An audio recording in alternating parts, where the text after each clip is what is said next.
இன்றைக்கி மாடி தோட்டத்தில் உள்ள பூவெல்லாம் கட்டிங் பண்ண போகிறோம்.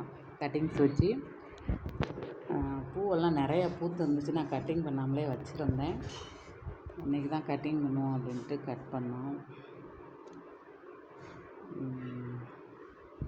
ரோஸ் கலர் கட்டிங் பண்ணல, முட்டுக்கள் பக்கத்தில் இருக்கிறதுனால கொஞ்சம் விட்டு கட் பண்ண முடியலை. அப்புறம் இன்னொரு நாளைக்கு கபாத் பண்ணும்போது அதை கொஞ்சம் கட் பண்ணிக்கலாம். கட் பண்ணிவிட்டு சோத்து கத்தால் வச்சு அதில் இது பண்ணிட்டோம்னா கொஞ்சம் இதாக இருக்கும்.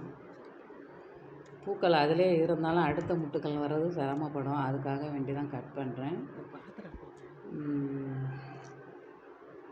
இது எல்லாமே கோகோபிட்டும் மண்ணும் கலந்து ரெண்டும் கலந்து வச்ச ரோஸ் செடி தான்.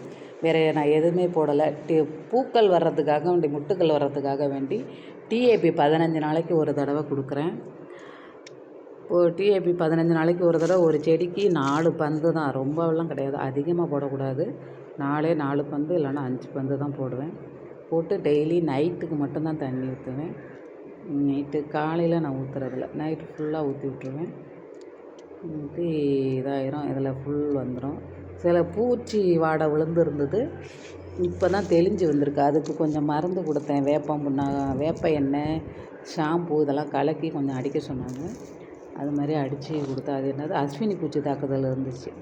அதை அடித்ததுக்கப்புறம் தான் கொஞ்சம் தெளிஞ்சு இப்போ முட்டுக்கள்லாம் வந்து பூ பூத்துருக்கு.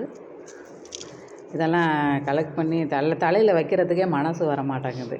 அவ்வளோ அழகாக பூத்து இருந்தது. அதனால் செடியிலே வச்சுட்டேன். நான் வச்சு கொஞ்சம் கொஞ்சமாக கட் பண்ணி எடுத்துட்டேன். எல்லா பூவையும் கட் பண்ணியாச்சு.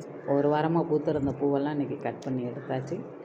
எடுத்துட்டு நாளைக்கு கவாத் பண்ணி விடணும். கவாத்துனா கட்டிங்ஸ் பண்ணணும். தேவையில்லாத கிளைகள் இருக்கிறதெல்லாம் கட்டிங் பண்ணி விட்டோம்னா முட்டுக்கள் சேதாரம். இப்போ ஒரு வாரம் தான் ஆகுது நான் வந்து டிஏபி கொடுத்து. இன்னும் ஒரு வாரம் கழித்து டிஏபி கொடுக்கணும்.